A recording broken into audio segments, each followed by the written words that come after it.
Welcome to the Misadventures with Kiki and Cowboy. How's everybody doing? Hi, everybody. We're glad you're here, assuming a lot, actually. So today we have a really interesting and sensitive topic. So we're going to start off with a disclaimer. Kiki, give us your thoughts on disclaiming. Yeah, I just wanted to talk about the fact that today we're going to talk about, as Cowboy said, a sensitive topic, but we're going to have some humor around it. Oh, we can't and, not. Yeah, how do we not, That's right? how we do things. But I wanted to also make it really clear to the listening audience that on a serious side, you and I have had some very in-depth, heartfelt questions, conversations as a couple as parents in a family. Yes. And so when we approach this subject with humor, we just want you all to know that, we're not being cavalier and thoughtless and whatnot. And honestly, this topic really, because it's sensitive, we didn't want it to represent any kind of political statement Or advocacy either way. We're not suggesting you do or don't do any of the things that we've been through. Yeah. So that was kind of our little sidebar disclaimer applied. Continue to listen or not. Yeah. So the topic at hand is gun safety. It is. So we are in Texas, and I have owned and or operated firearms most of my life, youth and adult. And it came to pass that Kiki and I discussed, well, we should get our, used to be a concealed handgun, but a license to carry, the LTC. LTC. Yes. And because we do have firearms in the house, and because if you've been listening to our podcast, you know that we have a motorcycle called Misadventure, and we do like to ride around a lot, and some of that includes some of our bigger plans include interstate travel for distances and potentially spending the night in a hammock. Yeah, less outside, than optimal, vulnerable spaces. Possibly. Yeah. So if we choose to do any kind of camping, we might not be in a protected space. With a lot of exposed, because it's not like a car. On a motorcycle, right. You can lock things away, but it's not as quote-unquote safe and as difficult to break into as a car would be. Right. And if we're in a tent, we're very exposed. We're not in a camper. Right. We're in hammocks or a tent. Right. So some level of personal protection feels warranted. Yes. Especially if we're in some backwoods areas or kind of off the beaten path. Yes. And I grew up, unlike Cowboy, I did not grow up with any kind of firearms in my house. However, my grandfather was sort of a mountain man from Montana, and he grew up probably at the age of 5 with some sort of firearm. I would say maybe a small rifle or, more than a BB gun. So I don't know what that is, in the scale of things. But so that was something that he taught me from an early age, was just respect for firearms. Yep. And so part of the LTC process for me was getting comfortable with owning one. What did that mean? What's the responsibilities that go along with it? That kind of thing. A friend at work, she's a single woman, and she felt like she would feel safer if she was able to have a firearm at home. And I was curious enough about the process. So I had heard a lot of things about how easy or how hard it is to get one.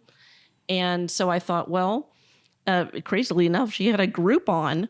So we took a class. So it was kind of a 2 for price of 1. Right, at a local gun range. Yeah, a local gun range that had, really stellar ratings for their process. And so we went through the class. And what was the class like for those who have no idea? So it was like a Saturday, intensive Saturday. Mm-hmm. I would say more than a half a day. I mean, I know the answer, but for our audience, yeah. So for the audience, it was about you arrive around a little before 8 a.m. Class gets started. They generally give you can order lunch, and most of the time you kind of work through lunch, and then you might get excused around 2 or 3 o'clock in the afternoon. And it was kind of interesting going through it twice because depending on your instructor, they may or may not have different focus points of what they want to emphasize. All of it they cover everything, and obviously they have to cover the legalities of things. So that didn't change. But the first time around, I had an instructor who, I tell you, I'm not even joking, he used the word home invasion multiple times through the entire day. Now, the second time around, when we went together, I don't think we ever heard them once talk about home invasion. Right. They talked about other situations. And when I left, usually what you do is you do a classroom experience, and then they give you a pass and you come back and you do some practice on the range yourself, or hire somebody qualified to help you with the range practice. And then you have a qualifying exam where you have to shoot your firearm at a target at certain distances. At the time that I did the first class, so they started talking all about this home invasion stuff and multiple times, and I just thought, this is crazy. It may have been just the audience. It probably was the time frame when it was happening. I mean, possibly it might have maybe been news, or it may have been the people in the room.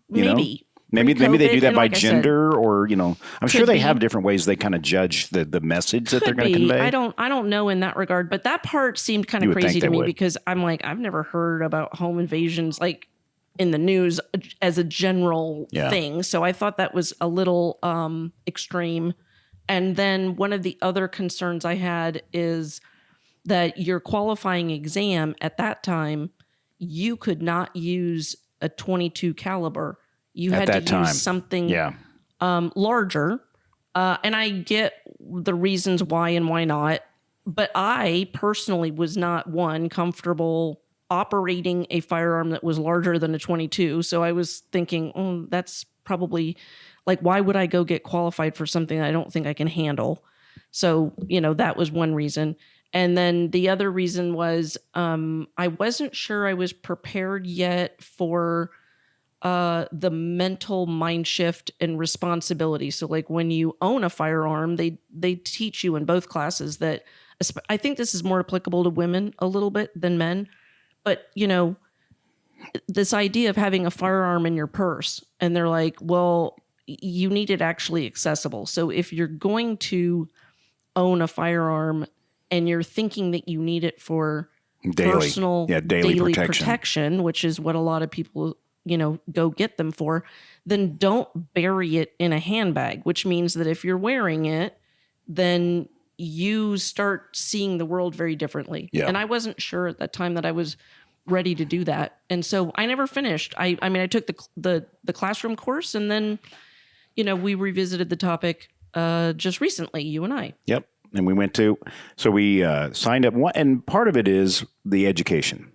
We really wanted to not just to learn our way around firearms, but it was also the laws, because Texas has changed its laws. Yes. And it may change by the time this airs. Is it had to an open carry state where people could literally just carry guns openly, but the laws were very different between open carry have some perceptions about what that means. Right. And we learned in the class that no, that does not mean that you can just walk around the neighborhood or walk into any store. Just there are signs and firearms, and the whatnot. signs are different. I mean, some signs say no firearms, but they're not necessarily, those signs aren't enforceable. Some signs are enforceable. There are different signs to look out for. And we're not teaching a class on firearm safety during this podcast. Definitely go take sign a up class. for one and take it. We are definitely advocates of taking the class and then making an informed decision. We are advocates of education on anything you want to embark upon. Yeah. But it was eye-opening. It was very eye-opening, and we even we've chosen to get insurance. We have insurance, and it's funny you mentioned the home invasion.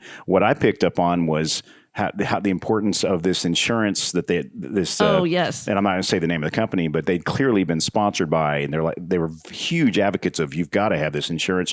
And the 3 stories that I remember him telling, the guy were about, and the punchline was, and he wasn't insured. Like that is kind of like, that's true. And I remember Kiki at one point, I kind of made a note, and I was like, it's a class and we're learning, but we're clearly pushing the insurance thing. And I'm a sucker. And we bought it. And you bought it because of me mostly, because I am a sucker for that. But I didn't want to be. It's in a inexpensive situation. relatively, exactly. and it does cover a lot in case. So, especially because the one thing it came down to is if you fire your weapon in public or at, in a situation, one, the firearm is now evidence and you lose that firearm. Two, you are going to be sued and you will be in court. Potentially. Highly likely. There's a high potential. And with the situations they gave, it was pretty surprising. Even if you're justified. Even if you're literally the hero in the situation and you save lives. So that's part of why we bought the insurance. At least that's what we walked away with. Again, we walked away with that. Everybody that else was our can perception. do your everybody diligence. can go do their research and whatnot. But do not take any advice from us. No, Zero. not at all. But other than maybe go get yourself educated. Get yourself educated. Take that advice. Yeah, definitely take that advice. Everything else.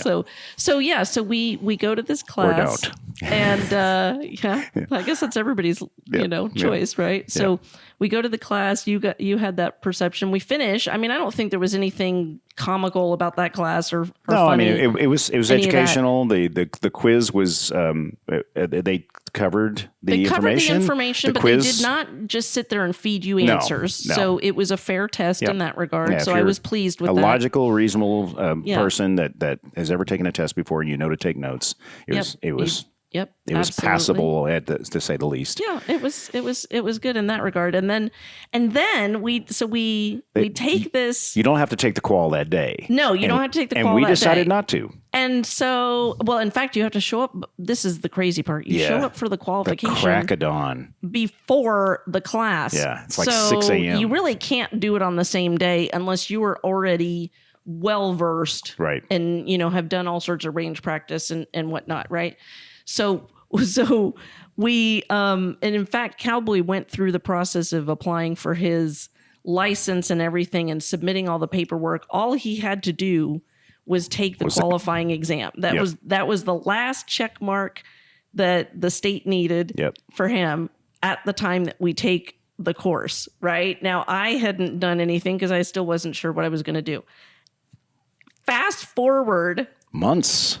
Almost a year. Because you have 1 year to take the qualification after you've taken the class. We probably got Otherwise, down you have to take it again. And that's month 10, I think. Because you had taken the class, but you had passed your qualification time. Well, I passed the exam, but the time period had expired from the first round, which was great. I want to take it anyway. So we're going to describe the day of the qualification. So you fast forward from the class to, I want to say almost 10 months, 11 months. Yeah, we were down to the wire. Which... And that's a whole nother because I know there was a concern because I had a trip coming up on the motorcycle. Yes. I was going to ride across a few states, and Kiki was concerned that this is why we did it. This is why, and I wasn't qualified, and I wasn't comfortable just having the weapon because I didn't know. I looked into the different laws, but the different states' laws are different, which could cause a problem. You have to be good on your research breaking there, the law. Right? Yeah. So he wanted to make sure he was covered. So for that trip, when I planned it, I decided not to take a firearm. And then we're like, okay, we've got to get this thing done. And of course, some urgency was applied now. Somehow, all of a sudden, we went from we have months to do this to we've got to get this done ASAP, right? And so we get there to take our qualifying exam, and there's a line of us, and it is the crack of dawn. Man, talk about a grumpy Kiki. It only felt early. It was early. It was early. Yeah. It was really early. And Cowboy made friends immediately as soon as you arrived. So we walk in, and I had some questions, and everyone else is cranky too, especially the range guys. And I just picked the right one. You did. To ask several questions, and he was as cranky as they come. You picture it as kind of this silver-haired, grumpy... Does things by the book. Well, I shouldn't say ex-Marine. I should say... We didn't know at this time, but... Former, right? No. You're always a Marine, but... Yes, exactly. What am I trying to say? Retired. Yeah, but he was a retired type fella Yeah. that worked at the gun range, apparently, or at least was a range person. And I asked some questions, and he was real quick to put me in my place. He was like, what did he say? He said something to the effect of...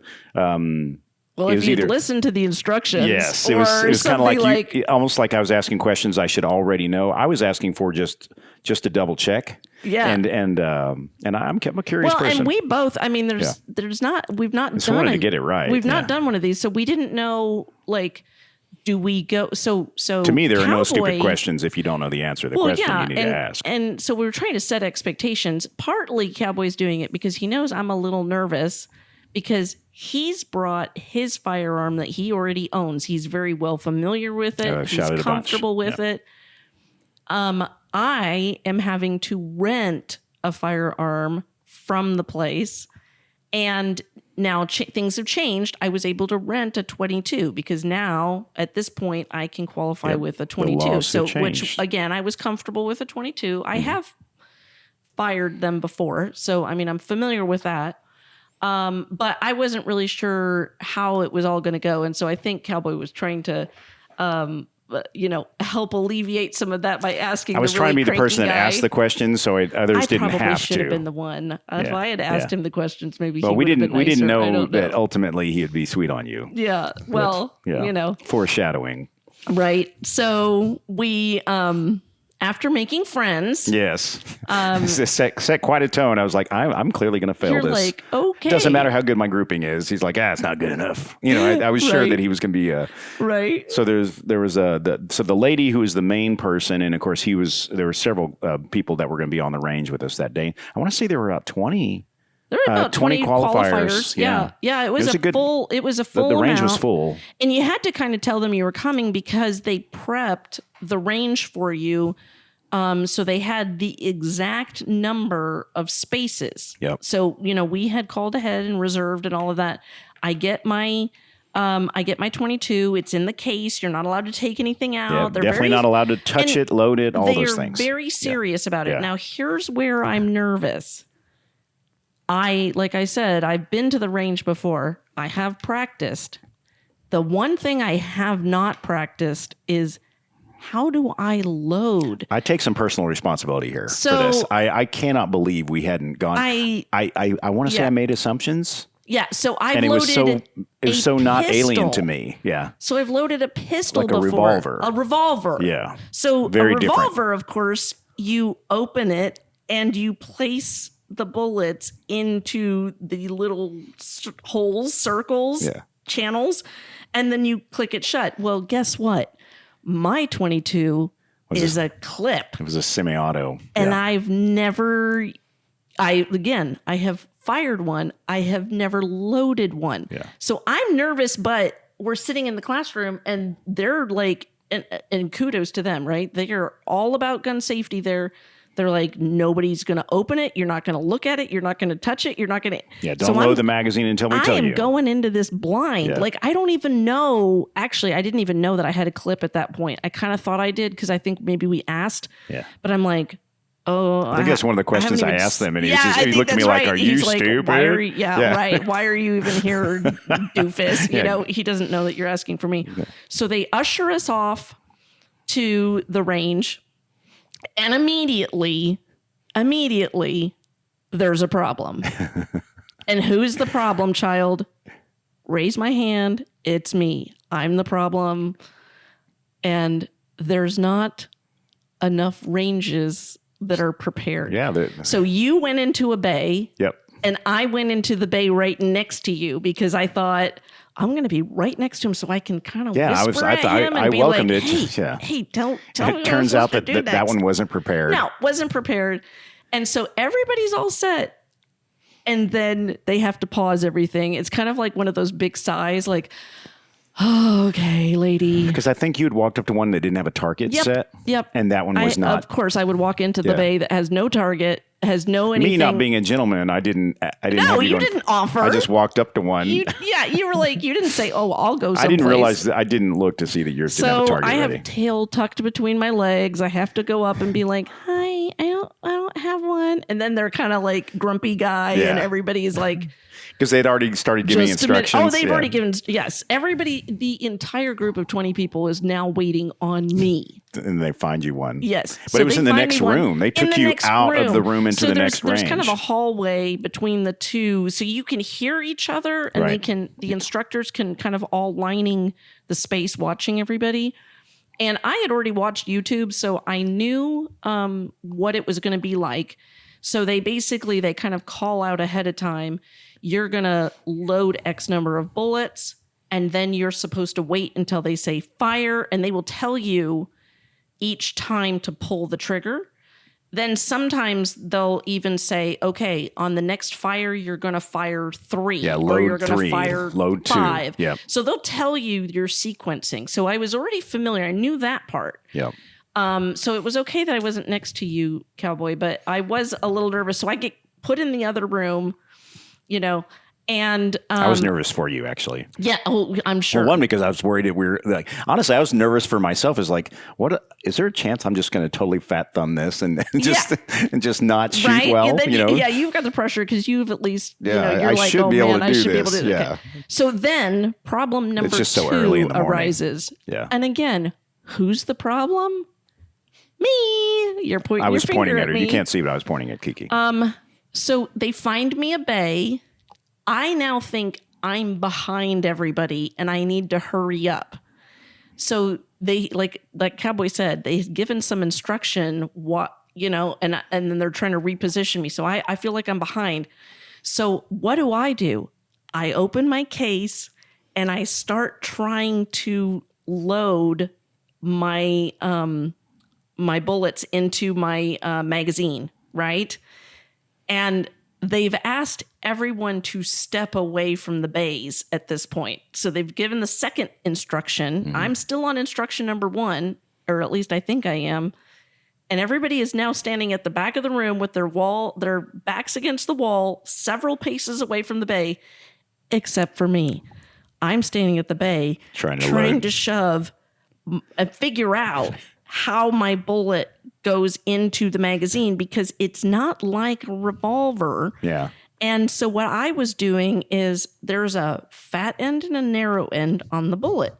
And I'm thinking, I'm smart, put the fat end into the fat part of the magazine and the narrow end in the narrow part. And I would put it in, and it's like a little spring loaded, right? Kind of like a Pez, I hate, but like a little Pez, right? That's similar design, sure. I put the bullet in, and then I go to put the next bullet in, and I can't get it to stay because they want to just pop straight out. Like there's nothing holding them down. The friction's wrong. Right. And so, because they're backwards. So I'm sitting there like trying to look like I know what I'm doing. So cute. Like a moron, right? Everybody's back there. Again, I take personal responsibility that I didn't show you this.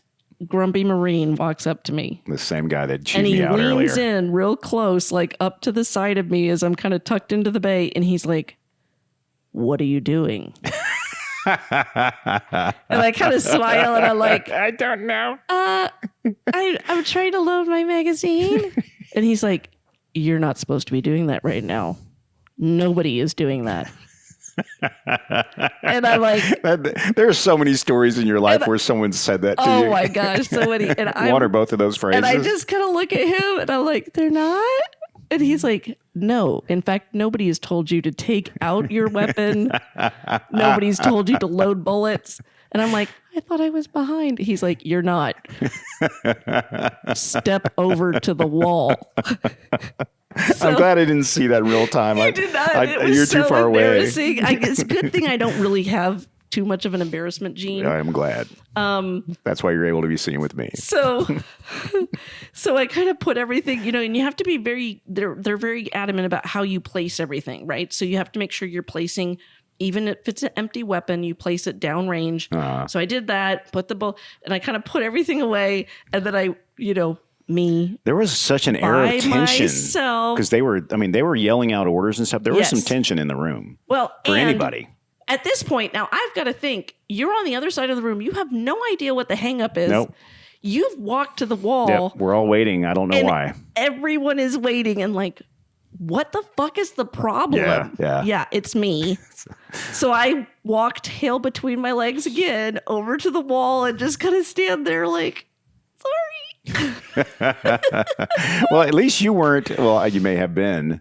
One of the issues was, and the main lady who was yelling out orders for all of our safety was, do not fire until I say fire. Do not. Oh, we haven't even gotten to that place. Okay, yeah. Okay, get us there. We haven't even gotten to look. So we haven't even started yet. Yeah. So now as soon as I get to the wall, it's kind of like the last kid in like your calisthenics class or whatever, that like as soon as they get to the wall, then the teacher releases you and you go, okay, now everybody can go. So you're like, oh my God, now I have to walk. Like, why did you make me walk to the wall? Yeah. I might as well just I have to whatever. walk back. Yeah. Okay, so we all walk back.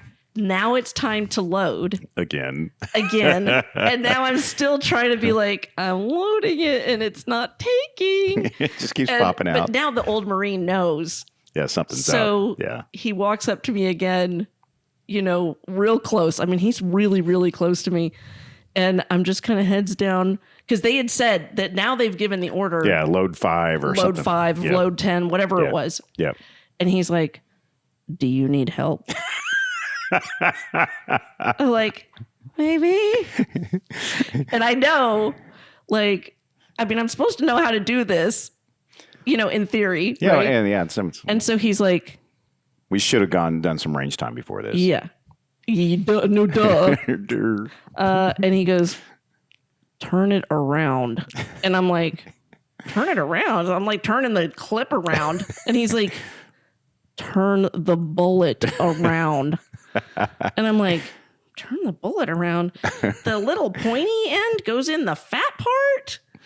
And I'm like, how does that? And he's like, I mean, at this point, he's like, oh my God. Just So give it to me. he just takes one of them and he kind of shoves it in. And this is the trick. You go fat end into the fat part or the wide opening and then kind of slide it forward and it hooks under the narrow piece. And now so you kind of put them in at like this little 45-degree angle, and then I'm like, light bulb. And I got it. I love this. And he's kind of like, are you sure? And I'm like, yeah, I got it. But I just wish you would turn him and say, well, which end of the gun goes boom? Oh my God, I should have just have been such Just a to double butt. down. Oh my God, that would have been hilarious. Does a bullet come He out? would have been like, you need to leave Just step now. away, ma'am. Like, just, that's it. We're done with you. Yeah. And he was definitely, his eye was on you the rest of the time. I'm telling you, I don't think he ever stepped more than 2 feet away from me for the rest of the time. And so you also have to kind of, there's a little thumb lever on the clip. And so you really should pull the spring down with your thumb.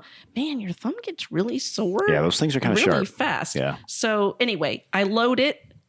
I get that's the other part. Which way does the clip go into the butt of so I got that in. Nice. It was good. Clipped. And then take off your safety. How do I take off the safety? Which button? Yeah. And, and again, you're not supposed to look around. Yeah, you can't you can't move the gun around in your face. Like you have to keep it pointing down range. I see the bullet down the barrel, but I don't know. So I'm kind of like, well, I know it's not the trigger. Don't push that one. Yeah, so I'm like, I hope it's this button. I have no idea. I'm like, is there like an explode button on a weapon? I'm like, oh my God, eject. The history eraser button. Yeah.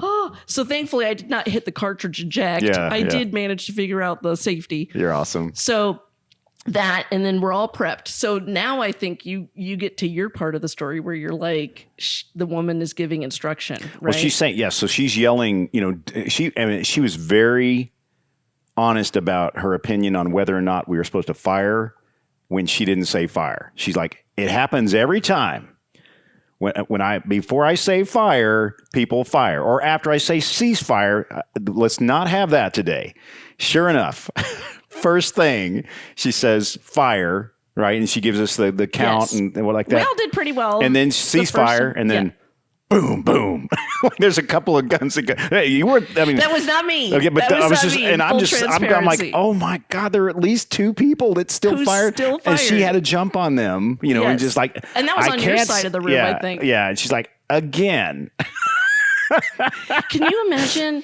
Now, I got to just say, if you're one of those people, it has got to be maddening. I mean, honestly, I can understand why post office workers are grumpy sometimes because I'm like, the dumbest shit happens in these rooms. Like you've explained it 20 million times to people. Do not do something until I tell you to. Yeah. And still, I want to say before she said fire, right? Someone shot. Well, like it was right out of the gate. I think you're right. Yeah. I think you're right. Somebody did. And we're all like, all like, oh. So on my side, when she's like loaded, right? You get ready. And so I'm holding. Oh, yeah. She holding said my ready pistol. and then fire. Someone I'm fired. pistol in the way that I'm thinking this is great. Basically, like how I think they do it in the movies. I blame myself so much for what you didn't know going in there. The old Marine comes up to me again. We haven't even fired yet. I can't believe you didn't know your name at this point. And yeah, right. And he goes, "If you hold it that way, I'm going to be sending you to the hospital." And I was like, "What am I doing? I'm not like holding the firing end, right? I know that much. I haven't pointed the correct direction." And so apparently the slide on the top of it kicks back. Yeah. And again, not on a revolver. Right. So I had my hands stacked in a certain way. And he's like, "No, you've got to hold it this way. Otherwise, that slide is going to slice your hand and it's going to be, you're going to need stitches. It's going to be nasty." So I will say, kudos to the old grumpy guy because he saved me a hospital visit, because had he not seen that and we had gone, I would have been... It would have hurt. More than hurt. Yeah. I think I would have been bleeding and really... That would have been that would have been bad. So he was smart there. And you're right. We all fired. I remember hearing the other two... shots. Late ones and probably the early one I think it was an early one and a late one. Yeah. And of course, I'm sitting there going... They're so stupid. You're like amateurs. Who would do that? Dummies. That's so dumb. I'm at least following instructions. Yeah. Well, proceed on as we're going through the test, and there is a portion where they're calling out, and each time that they do a certain round, and then they move the target back, right? Yep. So they start with it really close, and then it moves to the middle, and it's probably where we're at the middle part, so we've done a couple of firings. I've managed to load each time. I've managed to do all that stuff right. And we get to the part where she's calling it off again, right? And so she's, she says fire, everybody fires. It keeps going, go, go, go. She gets to the last fire and my gun is like click, click, click. There's no bullet. And I know I've loaded 5. And she's counted 5. So you know what that means. That means I'm the one again. Problem child number 3. I fired early. And I was the one who was being like, they're so stupid. Why is nobody following the instructions? It's so clear. And then we get to the end and I'm like, click, click. And I'm like, boom. Kablam. So there's that. Yes. Then we do it again for another round. And then guess what happens? Problem child number 4. I tell you, at one point, I'm firing and I look down and I don't know how it happened, but there is a bullet sticking straight up to the ceiling between my slide, my magazine cartridge. It didn't load properly. Somehow it got jammed. It popped out and it's 90 degrees to my gun. Yeah.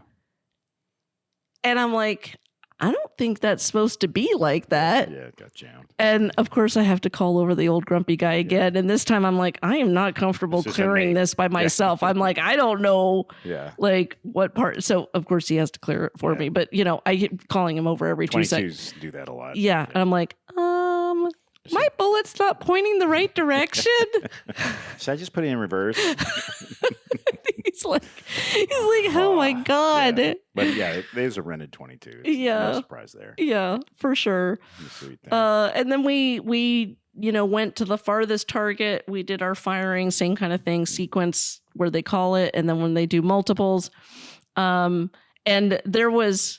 he did come over one more time. So I wasn't quite the problem child at this one for number 5, but he comes over at one point because when you're shooting when the target is close to you, your groupings, so there's a scoring system. Oh yeah. They give you a certain number of shots and then they give you a score on one, how well did you group it towards the center of the target, right, into the bullseye space? Certain points for, and then you get no points at all in the white for space. anything in the white space of your target. Miss the target. And then if you miss the target altogether, and there's not even you don't get any points for that either, right? So he apparently had been watching me on the first couple when I was shooting in the close section.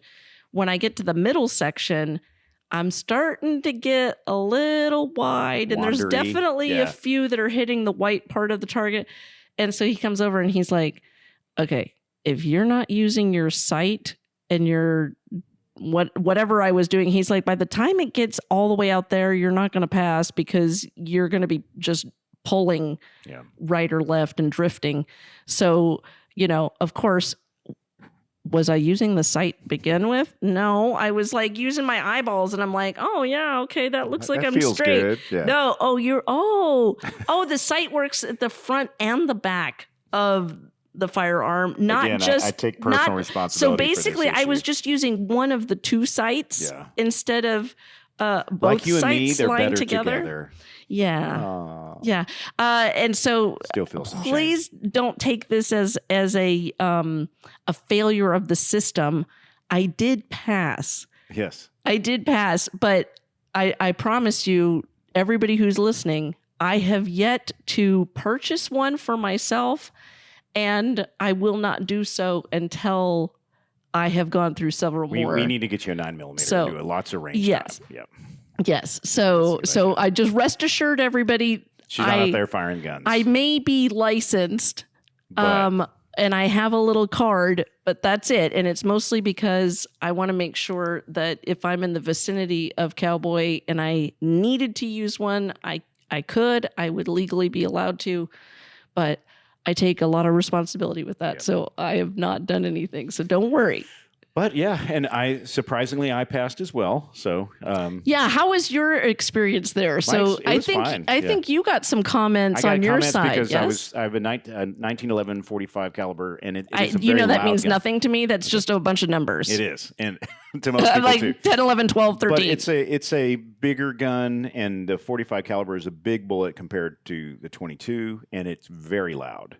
And the range person came down at one point. She was like, I was wondering who over here was firing a cannon, because I was in a sea of 22s, and mine was just like a boom. So mine is like dink, dink, they were. Dink. I could barely hear the 22s by comparison. Yeah, and then I was on my side, and I kept hearing this boom. But per bullet, mine's a lot more expensive too. So I wasted a lot of money on that. Yeah, because we shot 50 rounds. Yeah, we did. It's a considerable number of rounds, and you have to have a ammo's not cheap. How was your grouping? Pretty good. Was it as good as mine? I'd say at least as good or better. I would be confident that it's better. Yeah. I do pull a little bit to the left, but I had some pretty good grouping. Yeah, I was trying to cut out. Sounds like a personal problem to me. It's part of my stride. Guess it depends on which hand you're leading with. It depends on it depends on where you are. Are you on my left or on my right? So we left there victorious. We did.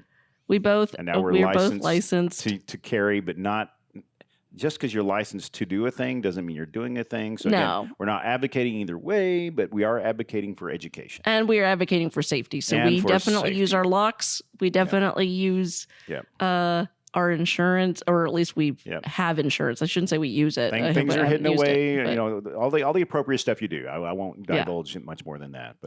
But we do care.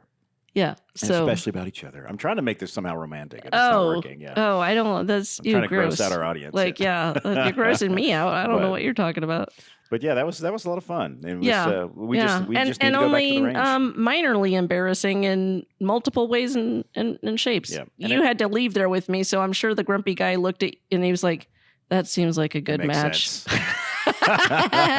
Mr. Ill-prepared and Miss Ill-fated, hot mess. Yeah, we're definitely. If I do want to say, he did compliment me at the end. I got to brag. I do want to reach out to, but I think that was more of like, thank you. I thought you would be way worse than you were. Yeah. So at least I managed to handle myself okay once Yeah.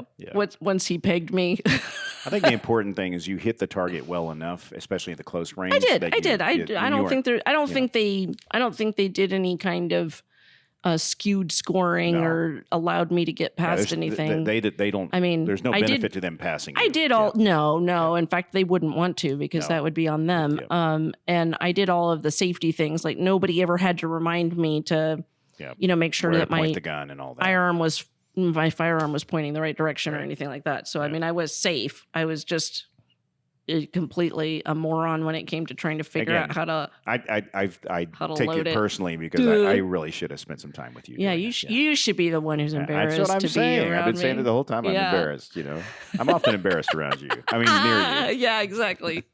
But anyway, this has been a fun episode. I hope you enjoyed it. Me too. And do always be safe. Practice safety And use a condom. What? or get fixed like we are. We're over 50. There's no chance. It would be a miracle, and we'd be better off adopting more adult children. Tortoises. At this point. Yeah, or well, no, 2 tortoises. Pigs. No. This is taking a really weird turn. We went from we'll just do another topic episode to now. So on those things we were talking about. We'll talk about all that this stuff has later. been Misadventures with Kiki and Cowboy. I really appreciate you joining us today. Bye, y'all. Bye-bye.